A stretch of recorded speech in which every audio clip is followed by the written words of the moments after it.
Biggest super team failure in NBA history. Let's see what this dude's talking about. And Kevin Durant had, at the time, the best offensive rating in NBA history. But due to injuries, controversy, and drama, they only played together for 16 games. Biggest disappointment in the entire world, bro. Actually, it's between the Clippers. Nah, I ain't gonna lie to you. The Clippers and Brooklyn Nets, the biggest super teams that never did nothing, bro. They were the worst of all time, though. The worst of all time, bro. Nigga, you got James Harden, Kyrie Irving, Kevin Durant, and Ben Simmons on a team. Bro, you are guaranteed conference finals, bro. Conference finals minimum. Which they went to, I believe. And they lost to the Bucks. But these KD was the only one there. And they lost because KD just missed big toe, bro. He didn't cut his nails that week. So they lost. That's the only reason that they lost. Because KD did not decide to cut his nail that game. His toenails. Still one of the biggest disappointments of all time, though, bro. Biggest disappointments of all time. Very ashamed. Very saddened. These niggas had one job, bro. It's to play together, and they could barely do that. Is this the biggest failure in NBA history? 100%. We didn't think we could beat the Nets at full power. That was a team that we thought we might not be able to get past for 3 or 4 years. This is the story of the Brooklyn Nets' Big Three, arguably the biggest super team failure in NBA history. To understand how the Nets were even able to pull this off and acquire their superstars, we need to look back to 2010, when a Russian billionaire bought the franchise and created a super team, which soon became a disaster. In the span of 3 years, Mikhail Prokhorov and the Nets general manager Billy King quickly sold out all of Brooklyn's future draft picks, which later turned into Damian Lillard, Jaylen Brown, and Jason Tatum. And wow, you niggas fumbled them three? You fumbled them? Oh, yeah, I'd be mad as fuck. All they got for it was a declining Darren Williams, Joe Johnson's overpriced contract, and the ancient Kevin Garnett, Paul Pierce, and Jason Terry, whose combined age was over 100 years old. I think we've got pieces now that we can compete for a championship, and that's our goal. With a team full of old stars, all the Nets managed was a 2014 second-round playoff loss to the Heat. You know, it didn't work out, and that's what everybody looks at, but I easily feel like it could have worked out just the same. Soon, all their superstars left the team, and the Nets were stuck in the mud with a bad roster, 0 draft picks, and no ability to sign free agents. Let's not forget that this Nets team was assembled to win now, but according to Jason Kidd, it's not quite that simple. Both him and Billy King have a lot to think about now in the offseason, which begins now. But then, in February of 2016, Billy King finally got fired, and in his place came Sean Marks, a former player who won a 2005 NBA title with the Spurs, where he learned a thing or two about building a championship roster. Marks didn't have a lot of room to maneuver to acquire players, but what he had, he used brilliantly. Brooklyn became the NBA junkyard because they accepted anybody whom the league didn't want, like the basketball version of Moneyball. If we win with this team, we'll change the game. The Nets GM performed a miracle in less than 3 years on the job, collecting a ton of young assets like Jarrett Allen, Joe Harris, Spencer Dinwiddie, and D'Angelo Russell, who became an all-star. Out of nowhere, the Nets made the 2019 playoffs, and then Marks decided to cash in. After the 2019 finals, Kevin Durant became available, and despite his torn Achilles, he was just too good to pass on, especially because he came in a package deal with his good friend and the best ball handler of all time, Kyrie Irving.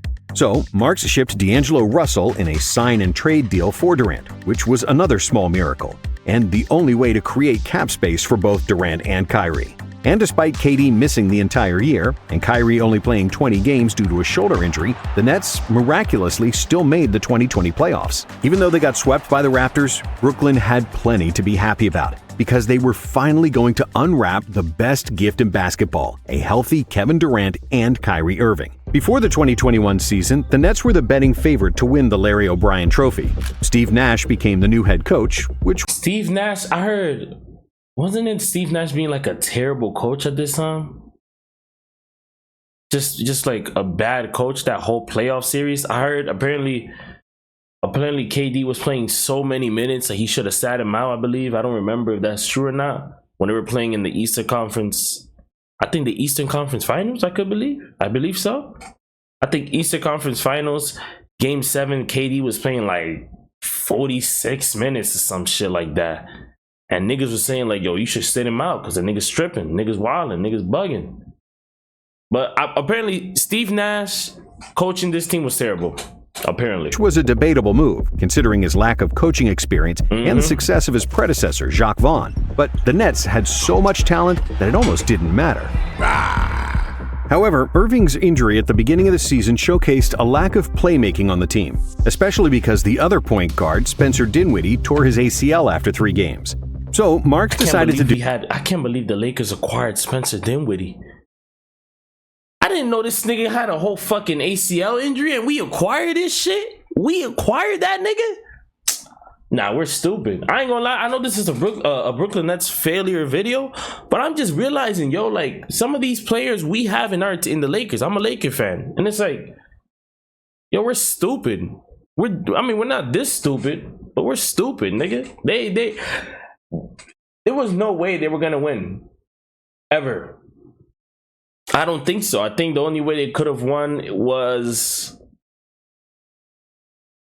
if none of them were crybabies. You feel me? Wasn't Kyrie going through that thing, that sage phase or something? He was just saging everything around that time. He was going through his spiritual self.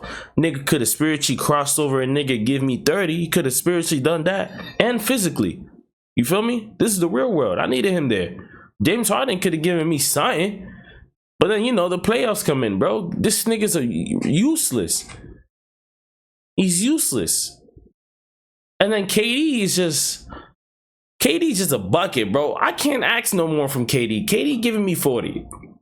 Ben Simmons, you had one job, was to make a layup in Philly, and that completely, like, you're just you're 6'8". Like a literal... there's no other way for me to say it. 6'8", pure, and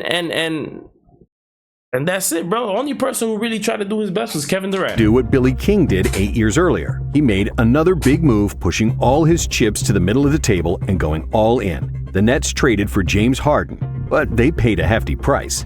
The Beard cost Brooklyn 3 first-round picks, 4 pick swaps, Karis LeVert, Jared Allen, Taurean Prince, and Rodions Kurucs. And while Harden's trade cleared out all the depth... Hey, Karis LeVert is a bucket, boy. You gave up Karis LeVert? Nets had carefully collected for years, it's hard to say it wasn't the right move. Harden was 31 years old at the time and had been one of the 5 best players in the league for the last 5 years. With Harden on board, the Nets could constantly play with at least one superstar on the floor and were absolutely unstoppable when all 3 played together. Oh, Blake Griffin!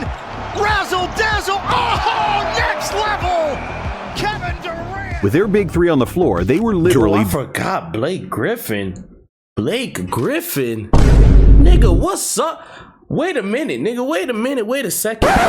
Nigga, Kevin Durant, James Harden, Kyrie Irving, Ben Simmons, Jared Allen, Blake Griffin, and y'all didn't even win a championship? And y'all only played 16 games together?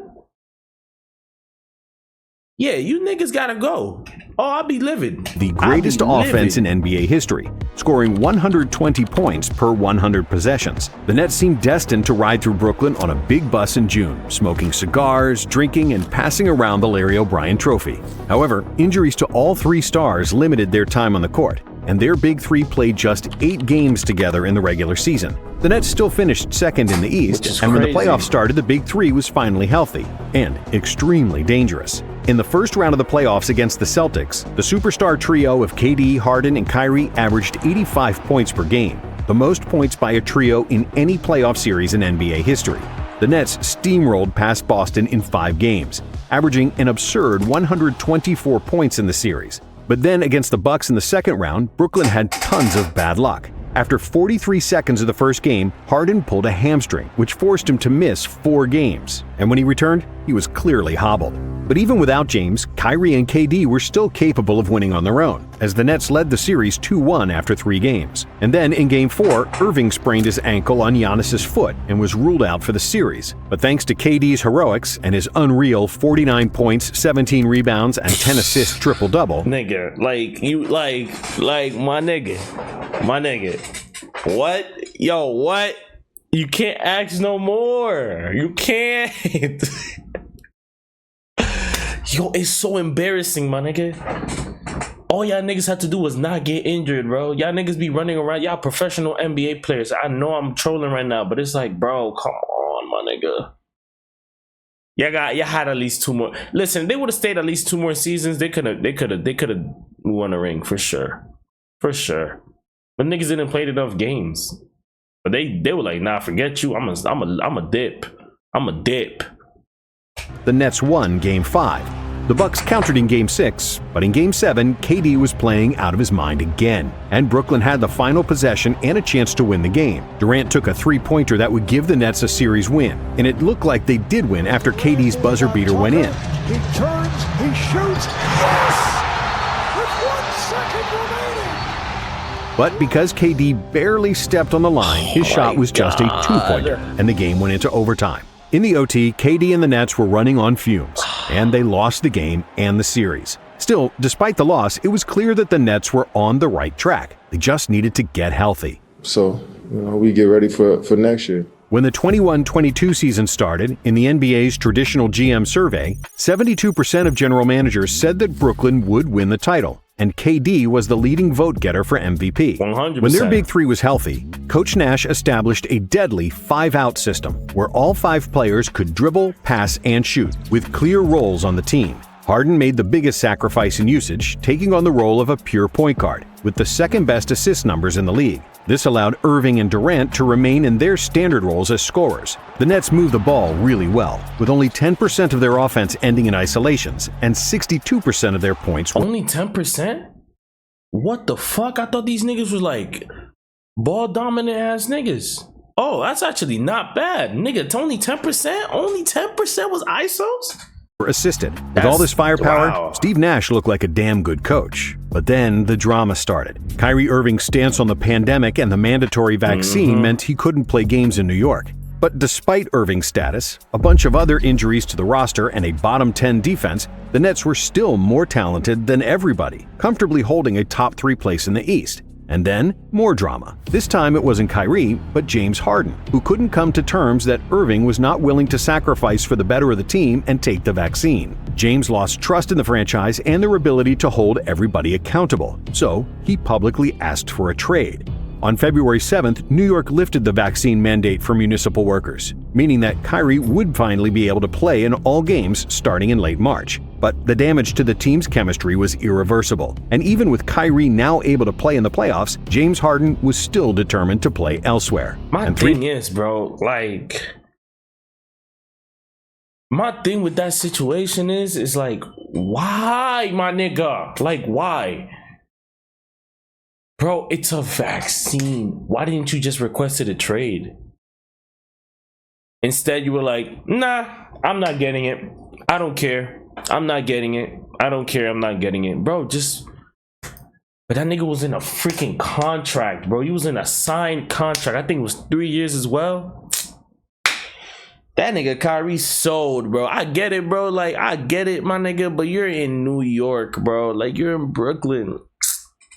This nigga was looking at the news and he was like, yeah, I'm not doing it. Like, he was like, yo, if it gets to this point, I'm not gonna do it. And he was just keeping that to himself. You didn't tell people. You didn't let these niggas know in advance. 3 days later, and just 1 year after they paid a king's ransom for his services, the Nets were forced to trade Harden to Philadelphia in exchange for Ben Simmons, Seth Curry, and 2 first-round picks. Playoffs right around the corner, so we got to fast track into, getting used to each other. But I'm excited. I think everybody got what they wanted. It all seemed like a reasonably fair trade at the time, because Simmons was a former All-Star and the all-defensive stopper. Ben Simmons did leave for James Harden, which was a better decision because he is a freaking great defender and a great point guard. But unfortunately, the niggas a bot. The Nets desperately needed. But that turned out to be the furthest thing from the truth. Even though Harden was still nursing a hamstring injury and wasn't at full strength, he still suited up and played in games, which couldn't be said for Simmons, who became the next big fiasco of the Nets' 2022 season. Towards the end of the year, Simmons was ready to play, and then he wasn't. He even told the team that he would play in the playoffs, and then decided not to play at all, in one of the most bizarre seesaw decision-making processes in NBA history. After all that drama, the Nets somehow made the playoffs as the seventh. Yo, one question to the chat. How do you decide not to fucking play? How do you decide not to work?